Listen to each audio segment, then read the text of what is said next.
Welcome back to our journey through the Christmas story. Last time, we saw how an angel's message completely changed Joseph's life, calling him to a path of radical faith. Today, we join him and Mary as they embark on one of the most famous journeys in history, the road to Bethlehem. It all starts with a decree, a ripple sent out from the very center of worldly power. Caesar Augustus, the most powerful man on earth, issues an order that every person in the Roman world must return to their ancestral town to be registered for a census. For Joseph, a descendant of King David, this meant a long and difficult journey south to Bethlehem, the city of David. Think about the sheer scale of this. An emperor in his palace, concerned with taxes and administration, unknowingly becomes an instrument in God's divine plan. Rome, with all its legions, its engineering, and its imperial might, believed it was shaping the world.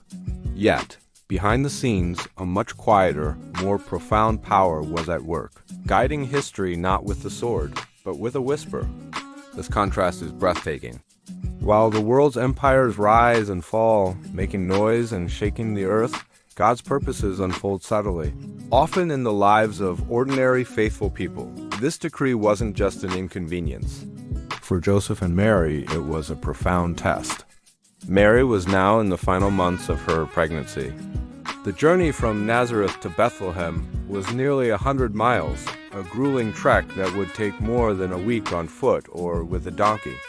The roads were rough, winding through hills and valleys, and the threat of bandits was ever present. Every step would have been a challenge, every day a trial of endurance. Imagine Joseph's preparations. He wouldn't have been just packing for a simple trip. He was preparing to protect his wife and the unborn child who carried the hope of the world. He would have checked the donkey's readiness, gathered enough food and water, packed warm cloaks for the cold desert nights, and planned their route to find safe places to rest. Every decision would have been weighed down by the immense responsibility he carried. He wasn't just a carpenter anymore. He was the guardian of God's promise. And what about Mary? We often picture her riding serenely on a donkey, but the reality would have been far from comfortable.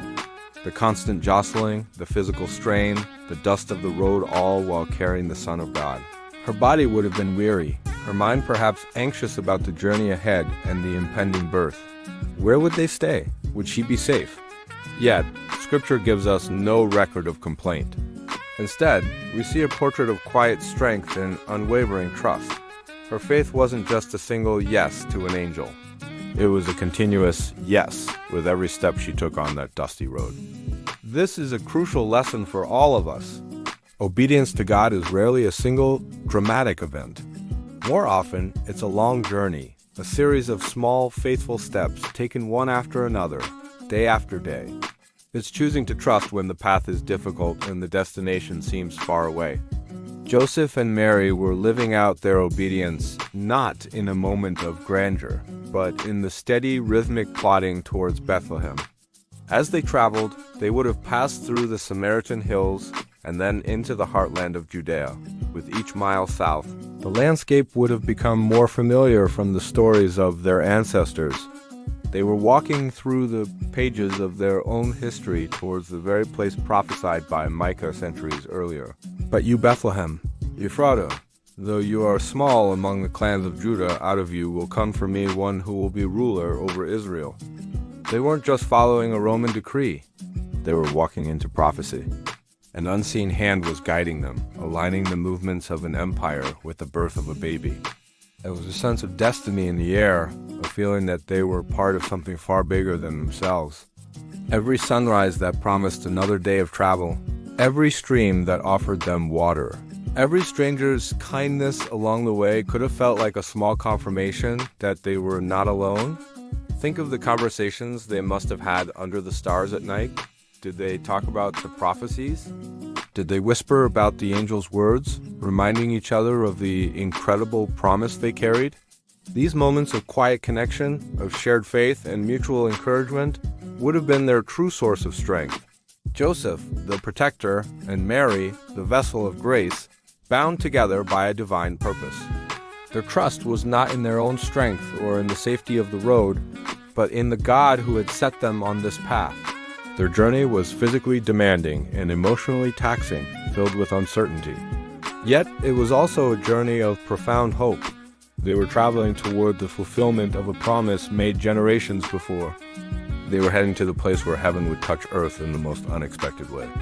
The world, busy with its census and its commerce, was completely unaware that its true king was slowly, humbly making his way to Bethlehem. As we leave them on the road, tired but resolute, let's reflect on our own journeys of faith.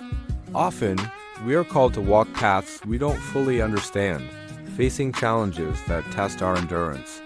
The story of Mary and Joseph reminds us that faith is found in the journey itself, in the steadfast, step-by-step obedience, trusting that God is guiding us toward His promised destination, even when we can't see the end of the road. Thank you for joining me today.